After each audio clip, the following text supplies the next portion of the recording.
Hi, I have my apron on. I'm cooking Italian raline style eggplant. And so I thought I'd put a old lady apron, I guess you could call it. And I have my other one here. Look at, I like that one. Anyways, that's not why I'm here. I am here because I was making the eggplant and I thought maybe I should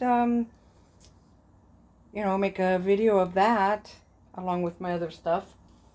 So I already put it together. And you 2 eggplants, and I slice it. I peeled it this time because the skin's kind of tough sometimes. And you lay out here, to my mess. And you lay out paper towels, and you sprinkle each piece of eggplant sliced about 1/4 of an inch thick or so. And sprinkle it with salt. You put it in a single layer, and it sweats them. It brings the water out, it prevents it from being bitter. Well, I had leftover okra that I cooked in tomato sauce and celery, all the, like that kind of okra left over.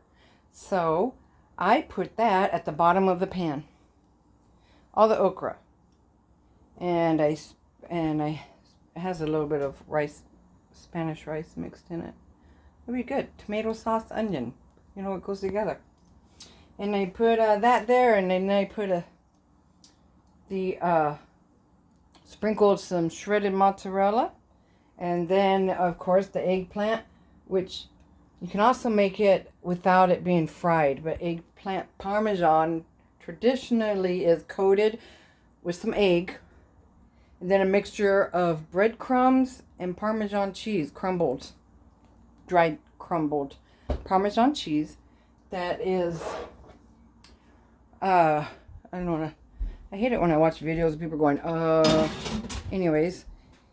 Oh, bread it with that and fry it in olive oil, and when they turn golden brown, put a layer.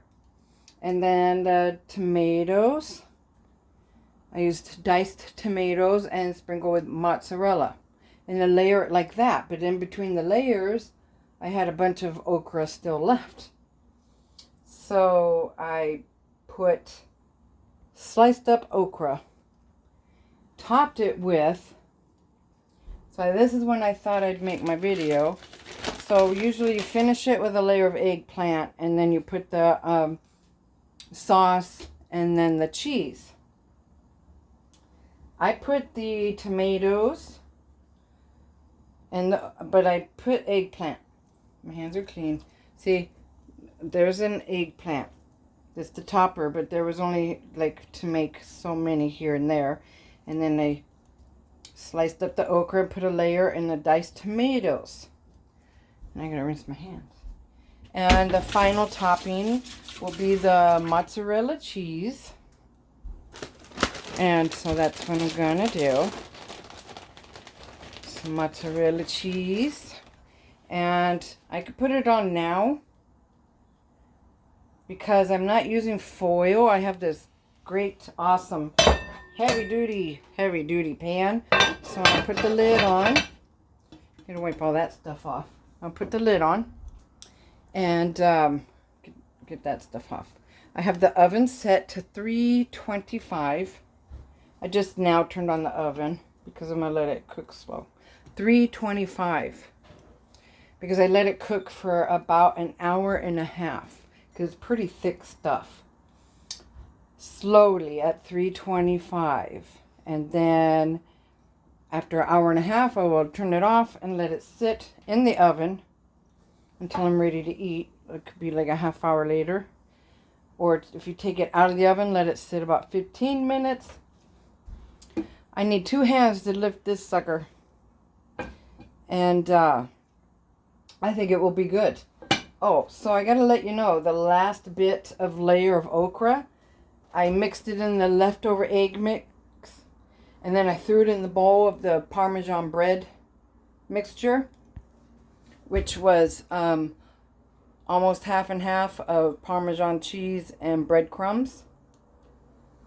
You could, I like cheese, or you could put to every 1 cup of breadcrumbs, you put 1/4 cup or a 1/2 cup Parmesan cheese. It's to taste. And I tossed it all around and I put it in the olive oil and let it cook and stirred it up, and that was the top layer so that it would match the fried eggplant. It's going to be good.